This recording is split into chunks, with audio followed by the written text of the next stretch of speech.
بسم اللہ الرحمن الرحیم۔ السلام علیکم ناظرین۔ شمس المعروف دنیا کی سب سے خطرناک کتاب ہے۔ اس کتاب کو پڑھنے والوں کے ساتھ کیا ہوا تھا اور دنیا کے کئی ملکوں میں اس کتاب پر پابندی کیوں لگا دی گئی؟ کیا اس کتاب کو جنات یا کسی دوسری دنیا کی مخلوق نے لکھا ہے؟ اس کتاب میں کن قدیم علوم کو لکھا گیا اور ایسے کس راز سے پردہ اٹھایا گیا جس سے انسانیت اب بھی ناواقف ہے؟ آخر یہ کون سی کتاب ہے اور یہ اتنی پر اسرار کیوں ہے؟ کتابیں پڑھنا عام طور پر ایک مفید اور فائدہ مند عمل ہے، کیونکہ یہ کتابیں ہی وہ ذریعے ہیں جو ہمیں علم اور معرفت تک پہنچاتی ہیں۔ اس کے علاوہ مسلسل کتابیں پڑھنے میں صرف ہمارے معلومات میں اضافہ کرتا ہے، بلکہ ہمارے ذہن و دماغ کو سکون پہنچانے کا ایک ذریعہ بھی بن جاتا ہے۔ لیکن کچھ کتابیں دیکھنے میں جتنی سادہ اور آسان لگتی ہیں، دراصل وہ اتنی پر اسرار اور خطرناک ہوتی ہیں۔ انہی کتابوں میں ایک نام شمس المعروف کا ہے، جو جادوئی علم، نجومی، قبالہ علم اور علم طلسم کا ایک بیش قیمت خزانہ ہے۔ اس کتاب کے متعلق سب سے پر اسرار بات یہ ہے کہ اسے لکھنے والا کون ہے، اور یہ بات اب بھی غیر واضح ہے۔ کئی علماء کا ماننا ہے کہ اس کتاب کو ایک انسان کے بجائے کئی مصنفین نے لکھی ہے اور اسے ایک لمبے وقت میں مکمل کی گئی، جبکہ اس کتاب کے اوراق اور نقشوں کو دیکھ کر کئی ماہرین اس بات پر بھی یقین رکھتے ہیں کہ یہ کتاب کسی دوسری مخلوق یا جنات کی تخلیق ہو سکتی ہے۔ اگرچہ کچھ محققین کا ماننا ہے کہ اس کتاب کو مصر کے ایک عالم احمد البونی نے لکھی ہے۔ احمد البونی 520 ہجری میں الجزائر میں پیدا ہوئے تھے۔ البونی کو علم تصوف و طلسم، علم نجوم، علمیات، علم رمل، جافر اور بہت سارے علم میں مہارت حاصل تھی۔ البونی اسلامی تاریخ کے ایک ایسے مصنف ہیں جن کے بارے میں بہت ہی کم معلومات ملتی ہیں۔ البونی کا دور مشہور صوفی بزرگ ابن عربی سے جا ملتا ہے، اور کچھ صوفیہ کا یہ بھی کہنا ہے کہ ان دونوں نے ایک ہی صوفی عالم دین سے علم حاصل کیا تھا۔ شمس المعروف کے معنی علم کا سورج ہے۔ اسی مناسبت سے اس کتاب میں تمام قدیم اور پر اسرار علوم کو ایک جگہ جمع کر دیا گیا۔ یہ کتاب صرف ایک جادو کی کتاب ہی نہیں، بلکہ اس سے کئی درجے بڑھ کر، جو عام طور پر باطنی اور سفلی علم کو واضح کرنے کے ساتھ ساتھ صوفی حکمت کے راز کھولتی ہے۔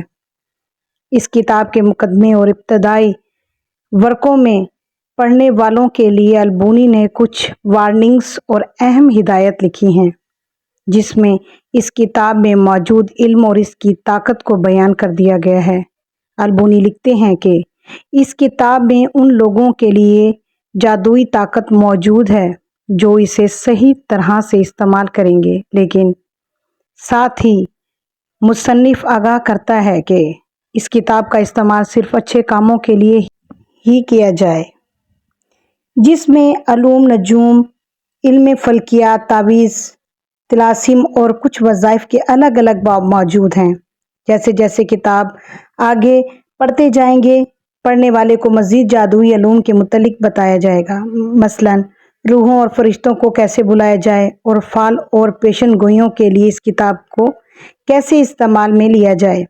البونی نے جن علوم اور طلسماتی معلومات کو اس کتاب میں تحریر کیا، یہ انہوں نے کہاں سے حاصل کیا تھا؟ اس کے متعلق انہوں نے ایک واقعہ لکھا جس کے مطابق البونی کو مصر کے اہرام کے اندر ایک تابوت ملا تھا، جس کے اندر کئی جادوئی اور قدیم علوم کی کتابیں موجود تھی۔ وہ کتابیں لکھی تھی اور وہ اہرام مصر کے اندر کیوں چھپا دی گئی تھی، یہ کوئی نہیں جانتا، جبکہ بعض نے لکھا کہ خود جن ان کے اندر آ کر اس کتاب کو لکھا کرتے تھے۔ اس کتاب میں یہ بتایا گیا کہ عربی کے کئی الفاظ اور اعداد ایسے ہیں جن میں جادوئی طاقت ہے، अलबूनी इस इल्म को इल्म हरूफ कहते हैं, यानी अल्फाज से जादुई ताकत हासिल करना।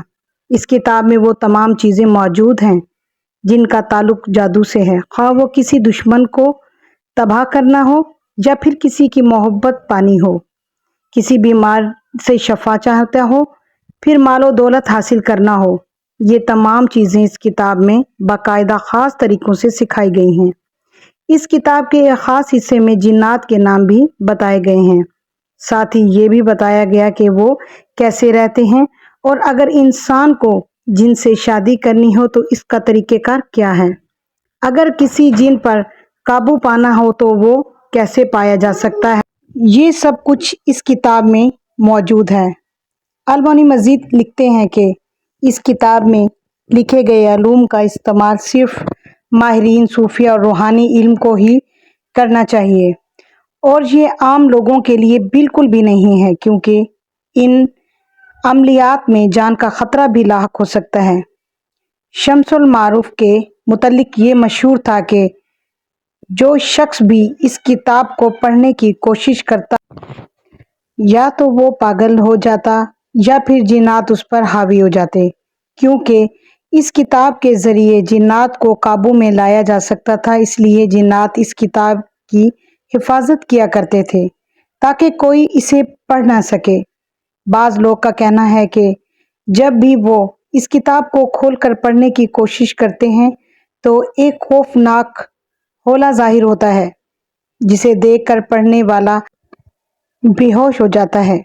यही वजह थी कि इस किताब के तसन्निफ के 200 साल बाद तक ये किताब किसी ने भी नहीं पढ़ी थी, क्योंकि इसे पढ़ने वाला किसी न किसी आफत में मुब्तला हो जाता।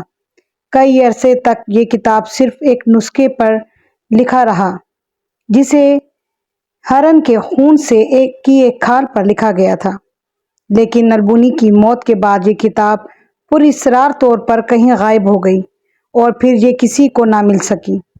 लेकिन फिर 200 साल बाद एक और किताब मिली जिसमें दावा किया गया था कि ये शम्सुल मारूफ की असल नुस्खे से नकल की गई है। उस वक्त ये नुस्खा मोहम्मद बिन अली बिन जाहिद के पास थी, जो उस दौर का एक मालदार ताजिर था। कहते हैं कि आमलीन ने इस किताब के कुछ हिस्से को निकाल दिया और इसमें रद्द-बदल कर दिया।